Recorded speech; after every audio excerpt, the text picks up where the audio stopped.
जैसा कि आप सवाल में देख सकते हैं, a uniform smooth and flexible group of mass small M.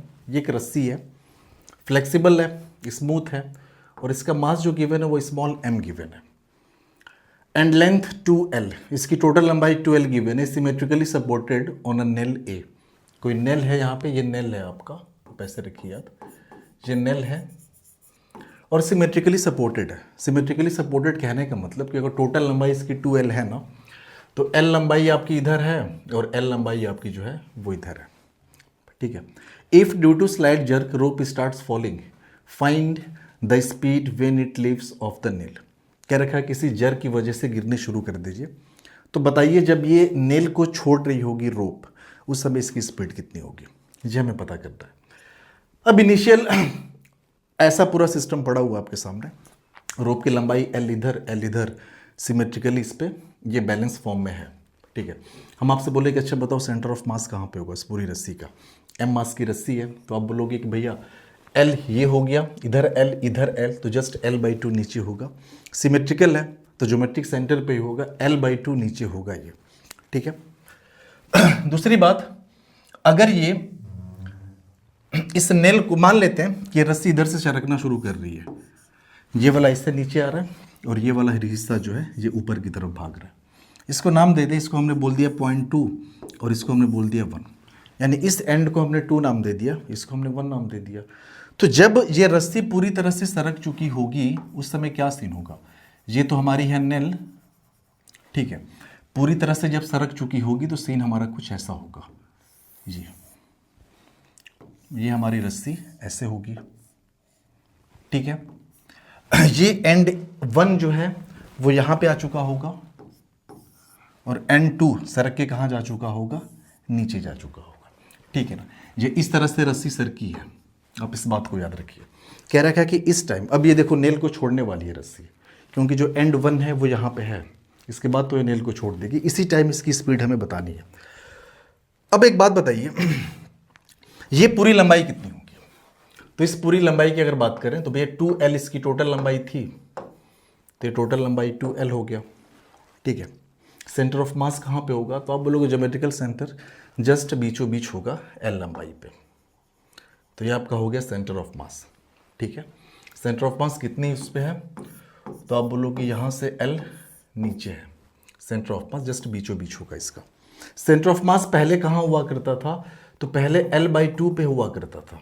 एक बात याद रखिए, सेंटर ऑफ मास पहले L/2 पे था, अब L पे है, यानी कि सेंटर ऑफ मास पहले यहाँ पे था, अब सेंटर ऑफ मास कहाँ पे आ चुका है, यहाँ पे आ चुका है, ठीक है। अब इसको लिख लीजिए, this is centre of mass. तो कितना नीचे आया है, तो पहले L/2 पे था, अब L पे है, इसका मतलब डाउनवर्ड डायरेक्शन में आप बोलोगे ये L/2 नीचे आया है, ठीक है। इसका जो वेट होगा, इसका मास चूंकि स्मॉल m गिवन है, तो इस पूरी रस्सी का जो वेट होगा वो तो इसी सेंटर ऑफ मास पे ही काम कर रहा होगा ना। आप बोल सकते हो mg इसी सेंटर ऑफ मास पे एक्ट हो रहा होगा, ठीक है।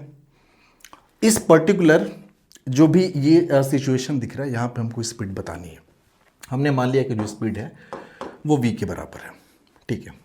अब वही हमारा using work energy theorem,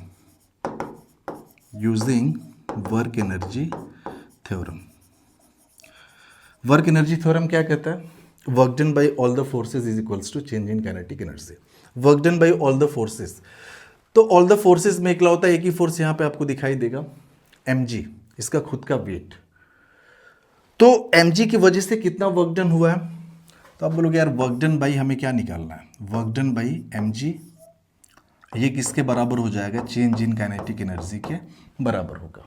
work done by mg कितना हो जाएगा, आप बोलोगे mg, और mg कितना डिस्प्लेसमेंट हुआ है सेंटर ऑफ मास के अंदर, तो आप बोलोगे यार सेंटर ऑफ मास के अंदर L/2 का डिस्प्लेसमेंट हुआ है, तो mg इंटू ये हो जाएगा L/2। mg भी डाउनवर्ड डायरेक्शन में है, डिस्प्लेसमेंट भी नीचे की तरफ हुआ सेंटर ऑफ मास का, तो वर्क डन बाई ग्रेविटी कितना हो गया, ये mg इंटू L/2 हो गया, is equals to change in kinetic energy. शुरू में सारा सिस्टम रेस्ट पे था, बाद में इसके पास वेलोसिटी v आ गई, तो फाइनल वेलोसिटी आपका हो जाएगा half mv² minus initial velocity क्या है आपकी 0 है। आपको यहीं से यही तो कैलकुलेट करना है। आपको v की वैल्यू कैलकुलेट करनी है। ये m से m कैंसल आउट हो गया, ठीक है, ये 2 से 2 कैंसल आउट हो गया।